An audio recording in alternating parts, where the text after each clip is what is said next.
Bismillahirrahmanirrahim. Allahumma salli ala Sayyidina Muhammad wa ala ali Sayyidina Muhammad. Assalamualaikum dan selamat sejahtera kepada semua penonton setia. Penonton setia secangkir kopi. Okey.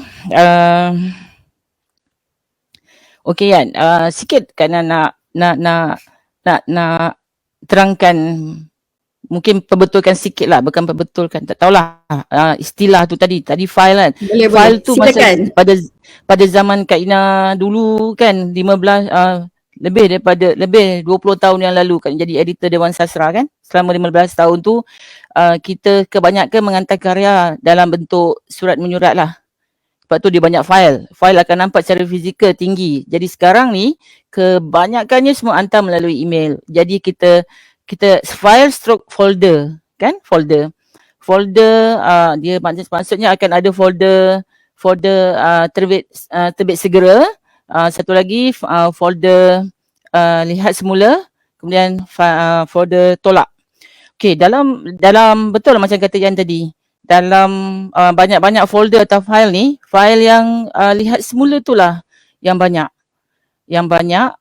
kerana apa? Macam kita saya imbas sikit yang siri yang sebelum ini kan. Kalau file tolak tu dia serta-merta karya tu akan kita dah masuk ke folder tolak kerana ada 4 perkara.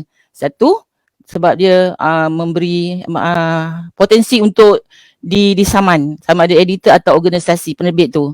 Kedua, terlalu banyak unsur negatif. Ketiga, plagiat ataupun ciplakan, dan keempat tu mungkin berlaku penerbitan karya bertindan Okey.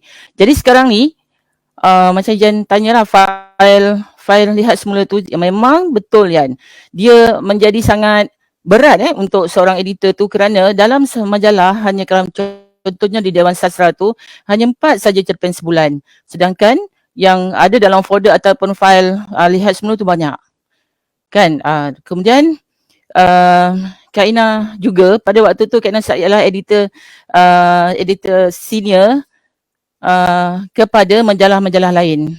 Contohnya untuk majalah Dewan Budaya, Tunas Cipta, kemudian majalah Dewan Masyarakat, pada masa tu ada cerpen kan, kemudian beberapa lagi lah, semua yang karya kreatif Kak Ina yang akan nilai. Bagi macam Nisa cakap, ada penulis mengantar mengikut pintu-pintunya, majalah-majalah betul. Kemudian dalam satu hal lagi, file lihat semula tu Kena akan bertanggungjawab untuk lihat sebab dalam file yang lihat semula tu karya tu bagus sebenarnya, sangat bagus, ada yang sangat bagus, ada yang nanti Kak Nan bagi tahu ada 3 kategori dia. Jadi Kak Nan akan melihat potensi dia, kecenderungan karya tu boleh kita hantar ke majalah mana. Kan, kita nak juga majalah-majalah lain mendapat, ni saya rujuk pada Dewan Bahasa lah kan, sebab saya bekerja di Dewan Bahasa, mendapat karya yang bagus. Jadi kita biasanya kita akan salurkan majalah ni untuk majalah ni. Okey. Itu salah satu file lihat semula tu kan. Maksudnya Kak Nak akan cuba agih-agihkan ke majalah-majalah lain yang mungkin mereka tak dapat karya yang bermutu. Maksudnya karya yang bermutu, yang bagus-bagus ni mereka hantar ke Dewan Sastra.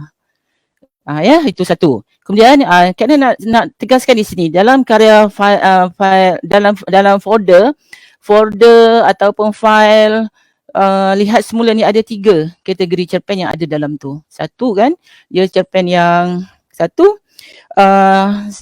cerpen tu terlalu baik. Dia ada 3 kategori. Terlalu baik, ditulis oleh penulis memang hebat-hebat kan. Jadi memang tak mungkin akan dinilai secara sepintas lalu untuk kita terbitkan. Dia perlu ada ilmu untuk editor melihatnya. Kemudian yang keduanya, karya ni banyak sangat yang karya yang ada penulis mengantar karya yang banyak tersirat dengan simbol makna semua kan, bentuk karya satira contohnya macam itulah. Dan yang ketiganya lah, kerana dalam karya ni dia semua dah lengkap sebagai sebuah cerpen, semua lengkap, cuma dia klise. Itu tiga perkara. Dan Kena akan kupaskan insya-Allah karya yang Kak kata ni memang kena ambil masa untuk menilainya, untuk melihatnya, kerana karya-karya ni ditulis oleh penulis yang sendiri berilmu, berpengalaman, dan ada tujuan mereka menulis karya yang sebegini.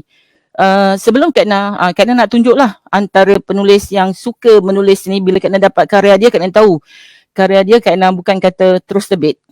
Bukan kerana tak terus terbit tu kerana dia tak bagus, kerana Kak Na sendiri kena cukup ilmu untuk menilai karya. Inilah antaranya orangnya, SM Zakir.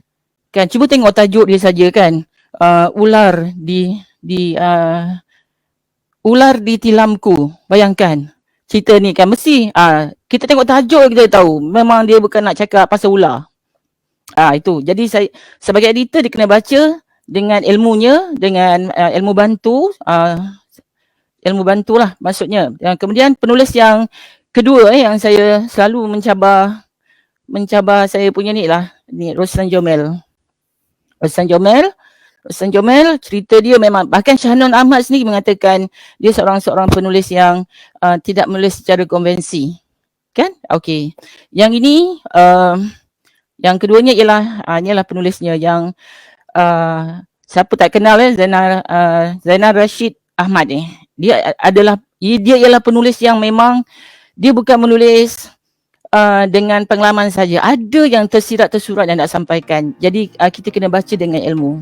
Itu maksud dalam fail yang kena lihat semula tu bukan kerana dia tak bagus, kerana dia sangat bagus dan editor kena membacanya dengan